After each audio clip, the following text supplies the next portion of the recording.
Ki te topea tonutia ngā tūranga mahi I te Amorangi Mā Tauranga Matua, ara I te Tertiary Education Commission, ko ngā whare wānanga te papa.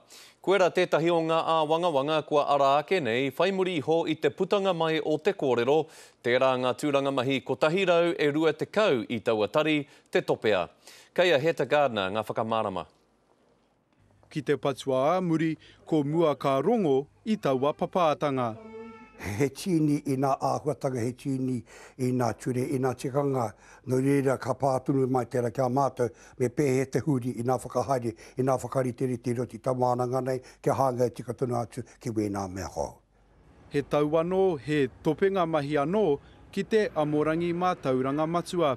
I te tau 2001, I te takiwā o te whitu te kaunga tūranga mahi I topea, kei te ahu pērā hoki I tēnei tau, ko te whakapae neke atu I te ko tahi rau rua te kaunga tūranga ka mōti tia. Engari te maha o ngā āputa ka whakakihia anō tia, nō reira ko te maha o ngā tūranga ka topea, kei te takiwā o te whātekau. Ka noho ko te toko iti e mahi anei, e nā mahi I te kāna mo te rahi, a he raru ka haere he raru tunu ka tau mai ki rungi a mātou, I roti tēnei wānanga Māori.